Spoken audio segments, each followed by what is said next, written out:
दोस्तों, आज मैं आप लोगों के लिए लेकर आई हूँ 20 साल पहले बनी नाम नाम की मूवी के कहानी को, जो एक साइकोलॉजिकल थ्रिलर फिल्म है। ये फिल्म किसी कारणवश उस वक्त रिलीज नहीं हो पाई थी, लेकिन अब यह 2024 में रिलीज हो चुकी है। तो चलिए दोस्तों, देखते हैं कि इस मूवी में हमें क्या देखने को मिलता है। तो फिल्म की शुरुआत शेखर और उसकी छोटी सी हैप्पी फैमिली के बारे में दिखाते हुए होती है, जो मनाली में रहते थे। शेखर की पत्नी पूजा और बेटी मुस्कान शेखर से बहुत प्यार करते थे, मगर शेखर को भूलने की बीमारी थी। वह कभी-कभी बहुत ही अजीब बिहेव करने लगता था। अजीब इन द सेंस कि वो काफ़ी वायलेंट बिहेव करने लगता और कभी-कभी बिल्कुल नॉर्मल रहता। एक दिन अचानक बिल्ला नाम का गुंडा अपने साथ कुछ और लोगों को लेकर शेखर के घर में घुस आता है और शेखर पर जानलेवा हमला करता है और पूजा को भी गन पॉइंट पर ले लेता है। तब पता नहीं अचानक शेखर की मसल मेमोरी काम करना शुरू कर देती है और वो बिल्ला की बंदूक को छीन कर ही उसे और उसके साथियों को मार डालता है। वो 2 लोग के सिर पर गोली मारता है और एक की गर्दन तोड़ देता है, और उसकी हाथ में जो कीलें लगी हुई होती हैं उन्हें शेखर अपने मुंह में चूस लेता है। ये देखकर पूजा काफी डर जाती है कि शेखर आखिर असल में है कौन और ये लोग उसकी जान के दुश्मन क्यों थे। मौके पे पुलिस भी पहुंच जाती है और शेखर से कई सारे सवाल जवाब करती है। शेखर बस यही कहता है कि मुझे कुछ भी याद नहीं है कि मेरा पास्ट क्या था या फिर वो गुंडे कौन थे और मैंने उन्हें कैसे मारा। इस पर पुलिस ऑफिसर कहते हैं कि अगर आपको सच में नहीं पता है कि आप कौन हैं, तो ये आपके लिए बहुत बड़ी मुश्किल खड़ी कर सकता है, क्योंकि पता नहीं अभी आपका और कौन-कौन दुश्मन है और कब वो आ धमकेंगे। पता नहीं अगर उन्हें आपकी पत्नी या बेटी के बारे में पता चलेगा तो वो इनके साथ क्या करेंगे। यही सब सोचकर शेखर पूजा से कहता है कि मैं तुम्हें 3 साल पहले मुंबई में मिला था ना, पर मुझे याद ही नहीं है कि मैं कौन हूँ और मेरा मुंबई से क्या कनेक्शन है। मेरा नाम शेखर भी तुमने रखा है, मुझे अपना असली नाम तक नहीं पता। वो गुंडा जब मेरे पास आया था तो मुझे माइक से कहकर पुकार रहा था। इससे पूजा इमोशनल हो जाती है और कहने लगती है कि भले ही तुम मेरे पहले पति और मेरी बेटी के असल बाप नहीं हो, मगर शेखर हम दोनों तुमसे बहुत प्यार करते हैं। मगर ये चीज़ मुस्कान भी सुन लेती है और वो गुस्सा हो जाती है कि आप लोगों ने मुझसे छिपाया कि मेरे असली डैड कोई और हैं। तब पूजा मुस्कान को समझाती है कि भले ही शेखर तुम्हारे अपने डैड नहीं है, पर वो तुमसे बहुत प्यार करते हैं। मगर मुस्कान मानने का नाम नहीं ले रही थी, इसलिए शेखर उसे बड़े ही प्यार से नाच गाकर मनाता है और इसके बाद मुंबई जाने के लिए निकलता है। तब पूजा उसे आखिरी बार यही कहती है कि शेखर, मुझे तुम्हारे पास्ट से कोई मतलब नहीं है। तुम्हें जो कुछ भी पता चलेगा, इसके बाद ये मत सोचना कि हम तुमसे रिश्ता तोड़ लेंगे। मुझे और मुस्कान को तुम्हारे साथ अपनी आगे की पूरी जिंदगी गुजारनी है। इसके बाद शेखर मुंबई के लिए निकल जाता है और पूजा का मुंह बोला भाई राम उसे अपने साथ अपने घर ले जाता है, क्योंकि इन्हें पता था कि बिल्ला के लोग उसे ढूंढते हुए यहाँ जरूर आएंगे, और सच में ऐसा होता भी है। पूजा और मुस्कान के वहां से जाने के बाद विक्रम नाम का एक गैंगस्टर अपनी लोगों के साथ आता है, लेकिन उन्हें पूजा का पूरा घर खाली मिलने के बाद उसे मायूस होकर वापस लौटना पड़ता है। उधर मुंबई में शेखर को कुछ लोगों पर शक होता है कि वो उसका ही इंतजार कर रहे हैं, तो शेखर अपने जैसे कपड़े पहने हुए कुंज बिहारी नाम के एक शख्स को देखकर उससे कहता है कि कुंज बिहारी आपका ही नाम है ना? वो लोग कस्टम ड्यूटी वाले हैं, वो आपको ढूंढ रहे हैं। इसलिए कुंज बिहारी उनके पास जाता है, तो वो लोग कुंज बिहारी को गन पॉइंट पर ले लेते हैं और इतने में शेखर एयरपोर्ट से निकल जाता है। बाहर उसे एक लवली नाम की कॉल गर्ल पिक करने आती है। दरअसल वो आई तो थी कुंज बिहारी को पिक करने, पर सेम ड्रेस पहने हुए होने के वजह से वो शेखर को ही अपना क्लाइंट समझकर होटल रूम में ले जाती है, जहां वो शेखर को सेड्यूस करने लगती है। शेखर को कुछ समझ नहीं आता कि ये मेरे साथ क्या हो रहा है। कुछ ही देर में वहां कुंज बिहारी भी आ जाता है, क्योंकि उसने गुंडों के डाउट क्लियर कर दिया था कि मैं वो नहीं हूं जिसे आप लोग ढूंढ रहे हो। इसके बाद कुंज बिहारी शेखर को गन दिखाकर डराता भी है कि पेमेंट मैंने की है और मजे लूटने तुम चले आए। तभी शेखर को घर के बाहर से कुछ लोगों की परछाई दिखाई देती है, तो वो कुंज बिहारी को उसकी गन के साथ उठा लेता है और गुंडों पर फायर करने लगता है। इसके बाद वो किसी तरह लवली को उसकी कार से लेकर भाग जाता है। सीबीआई चीफ शेखर के पीछे अमर समझकर आते हैं, वहीं पुलिस वाले उसे माइक समझते हैं। जब गाड़ी के एक्सीडेंट होता है तो शेखर उतरकर भागने लगता है, तब सीबीआई ऑफिसर केशव शेखर पर गोली चलाता है और बदले में शेखर भी गोली चलाता है, जो कि जाकर सीबीआई चीफ को लग जाती है। इससे केशव को बहुत गुस्सा आता है और वो माइक और लवली का पोस्टर वांटेड के साथ छाप देता है। वहीं पुलिस वालों ने कुंज बिहारी को अरेस्ट कर लिया था और वो जानना चाहते थे कि माइक से तुम्हारा क्या रिश्ता है। यही जानने के लिए वो कुंज बिहारी की पिटाई भी करते हैं, मगर बेचारे को तो कुछ पता ही नहीं था। शेखर को लेकर जब लवली अपने रूम पे जाने का सोचती है तो वो कहती है कि वहाँ पहले से पुलिस मकान मालिक से पूछताछ कर रही है। साथ ही ये दोनों भी अपनी वांटेड वाली पोस्टर देख लेते हैं, जिससे लवली तो बुरी तरह से डर जाती है और शेखर से पूछती है कि आखिर तुम हो कौन? अभी चलो मेरे साथ और चलकर पुलिस को सच्चाई बताओ कि मेरा तुमसे कोई रिश्ता नहीं है। मैं तो तुम्हें कुंज बिहारी समझकर अपने साथ ले आई थी।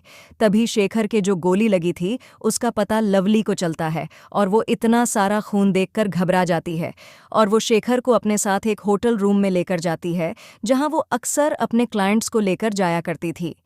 वहां वो एक डॉक्टर को बुलवाकर शेखर का इलाज करवाती है। डॉक्टर पहले तो पूछते हैं कि यह आदमी कौन है, तो लवली कहती है मुझे नहीं पता, इसने बस मेरी जान बचाई है, इसलिए मैं भी इसका मदद करके एहसान चुका रही हूँ। तब डॉक्टर कहते हैं कि इस आदमी से दूर रहना, इसके बदन पे और भी कई सारे गोलियों के निशान हैं और हाँ, इसे अभी 100 डिग्री बुखार है, तो इसे जगाना मत। मगर तभी होटल के मालिक डॉक्टर को देखकर अंदर आता है और कहता है कि हम लोग यहाँ पुलिस का लफड़ा नहीं चाहते, इसलिए इस आदमी को अभी यहाँ से निकालो। अब लवली को समझ नहीं आता कि इतनी रात में और इस हालत में मैं शेखर को लेकर कहाँ जाऊं। वो अपनी दोस्तों को भी कॉल करके मदद मांगती है, पर वांटेड के पोस्टर छप जाने की वजह से कोई भी लवली की मदद करने को तैयार नहीं था और रास्ते पे पुलिस अलग से इन्हें रोक लेती है। तब शेखर कहता है कि जो करना है मेरे साथ करो, इस लड़की का मुझसे कोई कनेक्शन नहीं है, पर पुलिस उसकी बातों पे यकीन नहीं करती और दोनों को अरेस्ट करना चाहती है। ऊपर से वो लवली को उसकी काम के वजह से कुछ गंदी गंदी बातें बोलते हैं जो शेखर से सुनी नहीं जाती और वो पुलिस वालों के साथ लड़ाई करके भाग जाता है। दूसरी ओर पूजा के भाई राम को न्यूज़पेपर से शेखर के वांटेड होने की खबर लग जाती है।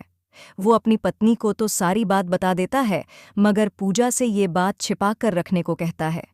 पर जब पूजा को पता चलता है कि राम मुंबई जा रहे हैं तो वो काफ़ी इमोशनल हो जाती है और कहती है कि अगर आपकी मुलाकात शेखर से हो तो उनसे कहिएगा कि हम उन्हें बहुत मिस करते हैं।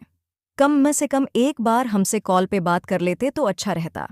अगले दिन तक शेखर लवली के साथ ऐसे ही कार में मुंबई में इधर से उधर घूम रहा था, तो उसे एक घर जाना पहचाना सा लगता है। शेखर उस घर के अंदर जाता है तो पूरा का पूरा घर खाली पड़ा था। उस घर में शेखर के एक बड़ी सी फोटो लगी थी, जिसका फैशन सेंस शेखर से थोड़ा डिफरेंट था, और उस घर में शेखर को अपनी कई सारे पासपोर्ट अलग अलग नाम के मिलते हैं। उसमें माइकी नाम का भी एक पासपोर्ट था। जब ये दोनों साइबर कैफे जाकर गूगल पे माइकी के बारे में सर्च करते हैं तो इन्हें पता चलता है कि माइकी एक कॉन्ट्रैक्ट किलर था जो पैसे के बदले लोगों के कहने पर हत्या करता था। अपना ये घिनौना पास्ट जानकर शेखर को बहुत बुरा लगता है, मगर लवली उससे कहती है कि नहीं, तुम दिल से बहुत अच्छे इंसान हो, तुम किसी को बेवजह नहीं मार सकते। वाला मामला पता चलता है तो वो कुंज बिहारी की बेल करवाते हैं। वहीं दूसरी ओर शेखर अपनी सच्चाई जानने के बाद खुद को पुलिस के हवाले कर देता है। पुलिस वाले सीबीआई में कॉल करके बताते हैं कि माइकी ने खुद को कानून के हवाले कर दिया है। तब CBI officer Keshav police station आकर पुलिस वाले को शूट करके मार डालता है। ये देखकर तो शेखर हैरान हो जाता है। फिर वो केशव और उसकी लोगों से लड़ाई करके पुलिस स्टेशन से फरार हो जाता है। शेखर फिर से जख्मी हो गया था तो लवली डॉक्टर को बुलाती है और डॉक्टर यहाँ एक चौंकाने वाला सच कहता है कि शेखर के चेहरे पे प्लास्टिक सर्जरी हो चुकी है, यानी शेखर का जो चेहरा है वो भी उसके खुद का नहीं है। डॉक्टर बताते हैं कि मुंबई में सिर्फ 3 ही प्लास्टिक सर्जन हैं। इसलिए अगले सीन में शेखर और लवली उन तीनों प्लास्टिक सर्जन से मिलकर पूछते हैं कि क्या आपने मेरी सर्जरी की थी, तो वे मना कर देते हैं, मगर आखिरी वाला सर्जन शेखर के जाते ही सीबीआई चीफ को कॉल करके बताता है कि अमर यहाँ आया था, पर डॉक्टर को नहीं पता था कि शेखर और लवली अभी गए नहीं हैं, बल्कि उन्होंने रुककर डॉक्टर की सारी बात सुन ली है। जब वे डॉक्टर का सामना करते हैं तो वह कहता है कि मुझे तुम्हारे बारे में ज़्यादा कुछ नहीं पता है, पर सीबीआई चीफ ने ही तुम्हारी सर्जरी करवाई थी, तो उनसे बात करके तुम्हें अपने बारे में और पता चल सकता है। इसलिए शेखर सीबीआई चीफ को कॉल करके एक क्लब के बाहर मिलने बुलाता है, जहां सामना करने पर चीफ बताते हैं कि क्या तुम्हारी याददाश्त जा चुकी है? तभी मैं सोचूं कि 3 साल से तुमने मुझसे संपर्क क्यों नहीं किया। याद करो, तुम कोई मिकी नहीं बल्कि सीबीआई ऑफिसर अमर कुमार हो, जिसने मिकी को मारा था और उसका चेहरा अपने चेहरे पर लगवाया था ताकि तुम मिकी और उसके गिरोह का पर्दाफाश कर सको। तुमने मुझे कॉल करके बताया भी था कि सीडी तुम्हारे हाथ लग गई है, जिसमें मिकी के गिरोह का काला सच है। दरअसल वे लोग एक मंत्री के साथ मिलकर ऑर्गन ट्रैफिकिंग का काम करते थे, पर सीडी मुझे पहुंचाने से पहले ही तुम अचानक गायब हो गए। तभी वहां ऑफिसर केशव आता है और चीफ को अपनी ओर बुलाता है।